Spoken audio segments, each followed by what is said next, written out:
नमस्कार विद्यार्थी मित्रांनो, सज्जनाशी सज्जन दुर्जनाशी दुर्जन खरी आणि विश्वसनीय माहिती पाहण्यासाठी अर्थातच तुम्हा सर्वांच्या हक्काचं चॅनल ज्याचं नाव आहे गुरुजन तुम्ही आता बघायला सुरुवात केलेली आहे। विद्यार्थी मित्रांनो, मुख्यमंत्री युवा कार्य प्रशिक्षण योजना आणि योजनादूत योजना ही बंद केलेली आहे का असा प्रश्न आता विचारला जातोय। कारण की काल महाराष्ट्र राज्याचे अत्यंत महत्त्वाचे नेते की ज्यांनी उद्धव बाळासाहेब ठाकरे शिवसेना गटाचे ते विरोधी पक्षनेते होते, आमदार सुद्धा होते आणि अतिशय महत्त्वाची पदं त्यांनी भूषवलेली आहेत। महाराष्ट्र राज्य शासनाच्या एकंदरीत कार्यप्रणालीमध्ये त्यांचा वाटा हा मोठा आहे आणि एक चांगले दिग्गज नेते म्हणून ते ओळखले जातात। सध्या ते विरोधी पक्षामध्ये जरी असले तरी सुद्धा त्यांनी एक काल महत्त्वाचं ट्विट केलेलं आहे आणि त्यावरती सरकारकडून एक महत्त्वाची प्रतिक्रिया सुद्धा आलेली आहे। महाराष्ट्र राज्याचे कॅबिनेट मंत्री आणि भाजपाचे जे प्रमुख नेते आहेत प्रवीणजी दरेकर साहेब त्यांचंही मत आलेलं आहे। उदयजी सामंत साहेब सुद्धा यावरती बोललेले आहेत। आता नेमकं काय झालेलं आहे तर ते मी तुम्हाला सुरुवातीला दाखवतो, म्हणजे मग नंतर आपल्याला त्या ठिकाणी नेमकं काय होतंय त्याच्याबद्दलची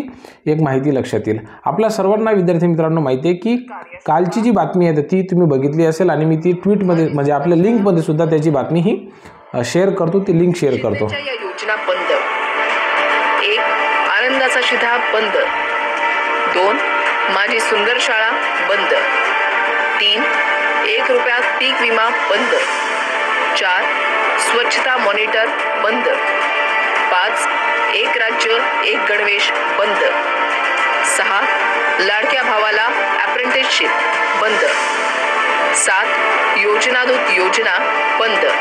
आता ह्या 8 महत्त्वाच्या योजना आहेत की ज्यांनी सांगितलं की त्यापैकी 6व्या आणि 7व्या क्रमांकाला त्यांनी मुख्यमंत्री युवा कार्य प्रशिक्षण योजना जी आहे त्यालाच आपण म्हणतो की लाडक्या भावाला अप्रेंटिसशिप, तर ही योजना जी त्यांनी बंद केलेली आहे असं घोषित केलेलं आहे।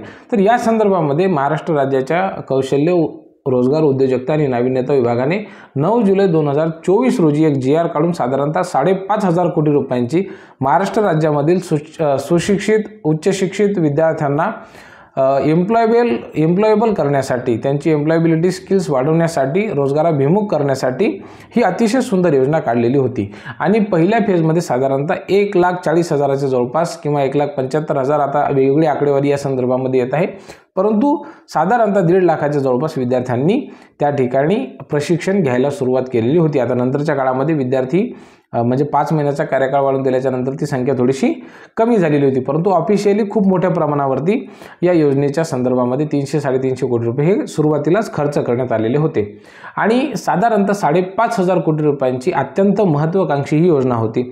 परंतु सध्या आपल्याला माहिती आहे की महाराष्ट्र राज्यामध्ये अतिवृष्टी झालेली असेल, त्यानंतर लाडकी बहीण योजना असेल, ह्या 2 महत्त्वाच्या गोष्टींमुळे त्या ठिकाणी महाराष्ट्र राज्य शासनाच्या तिजोरीवरती सध्या थोडासा भार पडलेला आहे असं आपल्याला दिसत आहे। आणि मग हा निधी एकंदरीत सर्व योजनांना देत असताना सामाजिक न्याय खात्याचा सुद्धा साधारणतः 410 कोटी रुपयांचा निधी हा लाडक्या बहीण योजनेसाठी वळवल्याचं आपल्याला बघायला मिळालेलं होतं। मग अशा परिस्थितीमध्ये पुन्हा एकदा महाराष्ट्र राज्य शासनाने विविध लोकाभिमुख ज्या योजना आहेत, ज्या चांगल्या योजना आहेत त्या बंद करून तो निधी दुसऱ्या योजनांकडे वळवलेला आहे का असा प्रश्न या ठिकाणी उपस्थित होतो आणि त्यामध्ये माननीय दानवे साहेबांनी हा प्रश्न आता उपस्थित केलेला आहे। आता अनेकांच्या मनामध्ये प्रश्न असा निर्माण होतो की सर, जर समजा आता प्रशिक्षण योजना बंद झाली असेल तर मग जे विद्यार्थी सध्या प्रशिक्षण घेत आहेत त्यांच्यावरती काही अडचण येऊ शकते का? तर नाही, त्यांच्यावरती काही अडचण येणार नाही। दुसरी महत्त्वाची गोष्ट म्हणजे काय की कौशल्य विभागाने अद्यापर्यंत अधिकृतपणे असं पत्र काढलेलं नाही आहे की ही योजना बंद आहे। कारण की जर योजना बंद करायची म्हटलं तर नवीन विद्यार्थ्यांना त्या ठिकाणी अद्यापर्यंत घेणे बंद करा किंवा थांबवा अशा प्रकारचं पत्र निघालेलं नाही आहे, परंतु नवीन विद्यार्थ्यांना जॉईन करून घ्या असंही म्हटलेलं नाही आहे।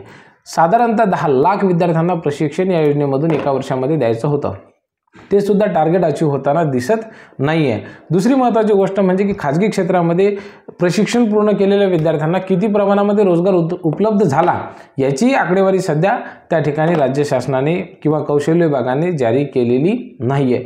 सरकारी आस्थापनांमध्ये विद्यार्थ्यांना पुन्हा रोजगारक्षम केल्याच्या नंतर त्यांना त्या ठिकाणी रोजगार मिळावा याच्यासाठी आंदोलनं सुरू आहेत, परंतु त्याही संदर्भामध्ये अद्यापर्यंत राज्य शासनाने काही तोडगा काढलेला नाही आहे। काल ठाण्याला आंदोलन झालं किंवा पुढे आगामी काळामध्ये आंदोलन होणार आहे। माननीय शिंदे साहेब असतील, उदय सामंत साहेब असतील, भरत शेठ गोगावले असतील आपल्या खात्याचे मंत्री मान्य मंगलप्रभात लोढा साहेब असतील, यांना सर्वांना भेटून कोणत्या ना कोणत्या पद्धतीने रोजगार मिळवण्याच्या दृष्टिकोनातून हे विद्यार्थी तयारी करत आहेत, प्रयत्न करत आहेत, आंदोलन करत आहेत, मागण्या सरकारसमोर मांडत आहेत.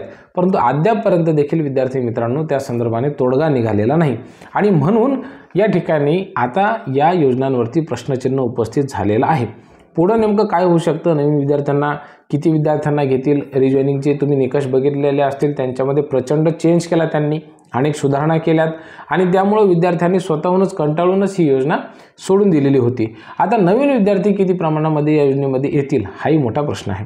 कारण की जर समजा सरकारी आस्थापनांमध्ये प्रशिक्षण घेतल्याच्या नंतर कुठं रोजगारच मिळत नसेल तर मग 11 महिने फक्त 10,000 रुपयासाठी, 8,000 रुपयासाठी किंवा 6,000 रुपयासाठी खर्च करावेत का, असाही प्रश्न साहजिकच युवक वर्ग सध्या विचारत आहे. या संदर्भामध्ये माननीय रोहितदादा पवार हे नेमकं काय म्हणालेले आहेत ते आपण एकदा ऐकूयात. त्यासोबतच प्रवीणजी दरेकर साहेब आणि उद्योग मंत्री उदयजी सामंत साहेब यांची नेमकी काय प्रतिक्रिया आहे आपण ते सुद्धा एकदा ऐकूयात. आपण घर चालवत असताना उपलब्ध पैशामध्ये नियोजन करत असतो, काटकसर करत असतो, पुन्हा त्या ठिकाणी आणखी नियोजन करत असतो. शेवटी सरकार चालवत असताना प्राधान्याचे विषय कुठले, परत पहिला आत्ता प्रायोरिटी काय आहे याचा विचार करून सरकार नियोजन करत असतं. आज शेतकरी आज त्या ठिकाणी अडचणीत आहे, मग त्यापेक्षा मोठी प्रायोरिटी आहे का? आता जे मुख्यमंत्री आहेत त्यांना या योजना मुद्दामून नको असाव्यात, कारण या योजना आणत असताना एकनाथ शिंदे साहेबांनी या योजनेसाठी बऱ्यापैकी पाठपुरावा केला होता. ते स्वतः त्या काळामध्ये मुख्यमंत्री होते. मग या योजना आता त्यांनी बंद करण्याच्या संदर्भामध्ये अतिशय महत्त्वाचा हा प्रश्न त्या ठिकाणी उपस्थित केले.